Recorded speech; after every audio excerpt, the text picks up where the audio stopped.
In this tutorial, I'm going to further talk about RxSwift in practice. For instance, as I mentioned before, RxSwift comes from the family of reactive.io, and the API can be used basically across different languages.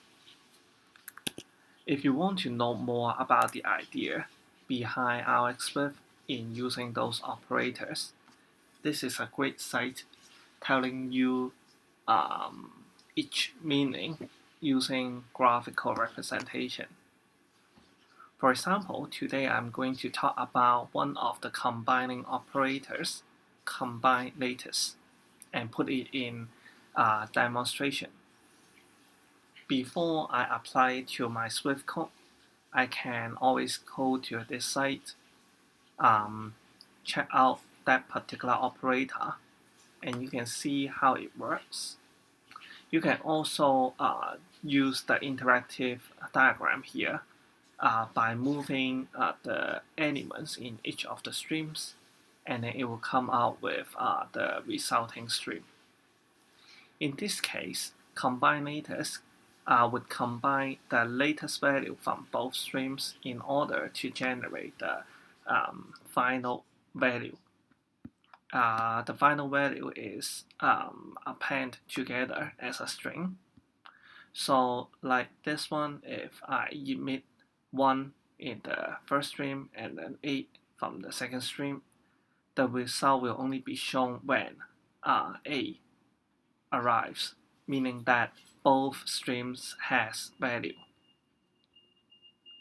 I can move A, and that makes no difference, but the result only appears when both streams has a value.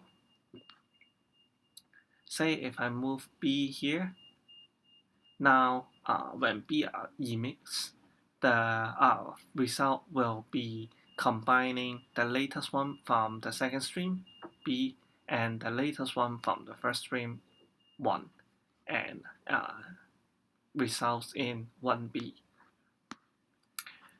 We can pretty much do the same for the other parts.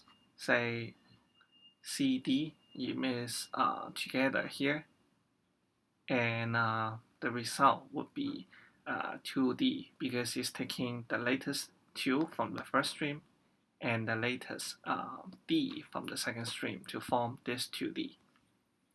So this is pretty good in getting us a visualization on the operation. Now back to our demonstration project. We have made this test field yesterday, which is the only one stream emitting this signal, and label is shown based on the change of the text in the test field. I'm going to add a checkbox button to our layout, and what I want to do is when this checkbox is checked, we are going to display the label as the same value from the test field.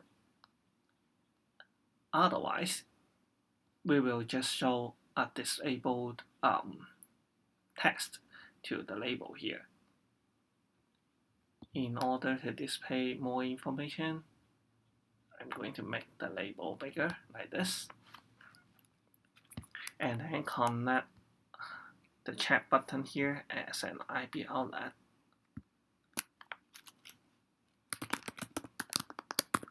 Let's call it checkbox button. While we already have the first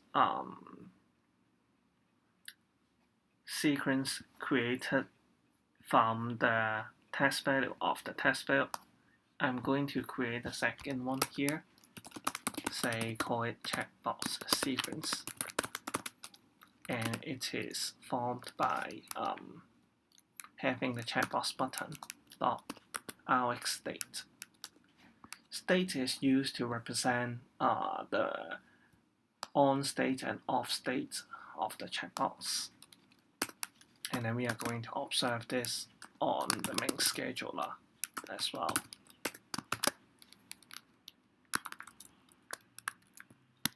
Then I'm going to comment what we had before. And now create a result sequence by using the observable.combinators. We can use different operators in Swift by using observable dot and find the corresponding static function in it.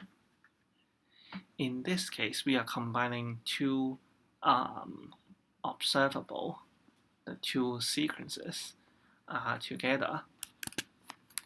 So I'll put test field sequence here as the first source and checkbox sequence here as the second source. In the result block, there are two sources coming here, and the first one would come as a test, and then the second one would be coming in as the state.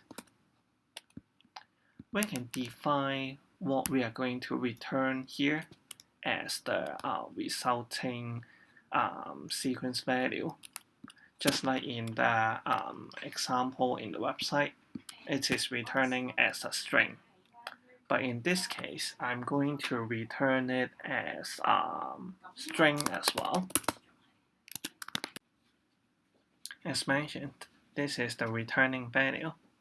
We want it to be string because we want to apply the string to the resulting label. And now we can check the input sources for their latest value and see how do we process it into a string. Since my determining factor right now is on the state, so I want to first check the state. If it is on state, I'm going to return the test, whatever test in the test field. Otherwise, I will be returning it as disabled. So we have set the resulting sequence, and now we want to bind it to the label, just like before. Now I can uncomment this and change it into result. Thus the result is bind to the label, just like before. And we still use the dispose back to handle any deinitialization if it applies. Now let's try to run the application.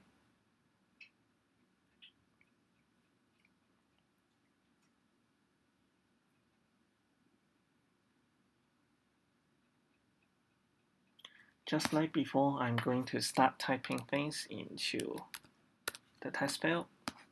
It works.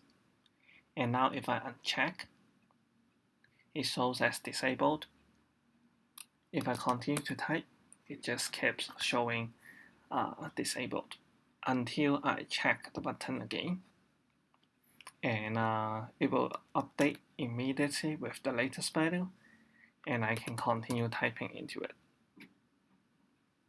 So that's the demonstration for today. I hope you enjoy, and see you tomorrow.